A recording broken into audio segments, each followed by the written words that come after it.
ஹரே கிருஷ்ணா.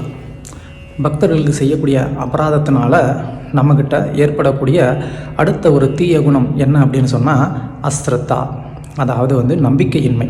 யாருக்கு மேலே? பகவானுக்கு மேலே நமக்கு நம்பிக்கை ஏற்படுறது இல்லை. பகவான் நமக்கு முன்னாடி பூர்ண ஐஸ்வர்யத்தோடு அவர் நமக்கு காட்சி கொடுத்தா கூட நமக்கு அவருக்கு மேலே ஒரு நம்பிக்கை ஏற்படுறது கிடையாது. இதுக்கு ஒரு சிறந்த உதாரணம் யாருன்னா துரியோதனன்.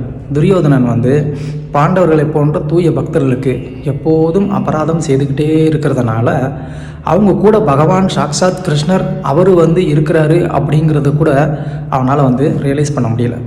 கிருஷ்ணர் அவனுடைய அரண்மனைக்கு போய் அவன் கண்ணு முன்னாடி விஸ்வரூப தரிசனத்தை அவனுக்கு ஒரு வாட்டி காட்டுறார். கிருஷ்ணர் பாண்டவர்களுக்காக தூது போகும்போது துரியோதனன் முன்னாடியும் ஒரு விஸ்வரூப தரிசனத்தை காட்டுறாரு. அதை பார்த்ததுக்கு அப்புறமா கூட துரியோதனனுக்கு இவர் பகவான் அப்படின்னு அவருக்கு மேலே நம்பிக்கை வரல. அவன் என்ன பண்ணுறான்? அவரை அரெஸ்ட் பண்ணுறதுக்கு முயற்சி பண்ணுறான். ஸோ இது ஒரு தீய குணம். பக்தருக்கு நம்ம செய்யக்கூடிய அந்த அபராதத்தினால நம்மக்கிட்ட ஏற்படக்கூடிய ஒரு தீய குணம். பகவானுக்கு மேலேயே நமக்கு நம்பிக்கை இல்லாமல் போயிடும். பல நேரத்தில் நம்ம பக்தி எவ்வளவோ பண்ணுறோம், ஆனால் ஏன் நமக்கு பகவானுக்கு மேலே அந்த ஒரு பூர்ண சரணாகதி நம்பிக்கை வரலை அப்படின்னு நமக்கு ஒரு கேள்வி எழலாம்.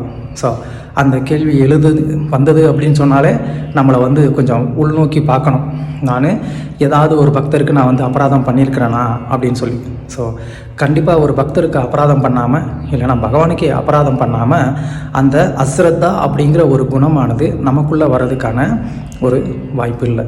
எனக்குள்ளே அஸ்ரத்தா அப்படிங்கிற அந்த ஒரு குணம் வந்திருக்கு அப்படின்னா கண்டிப்பாக நான் எங்கேயோ அபராதம் பண்ணியிருக்கேன் அப்படின்னு சொல்லி என்ன பண்ணணும்? நம்மளை செக் பண்ணிக்கிட்டு அந்த அபராதத்தை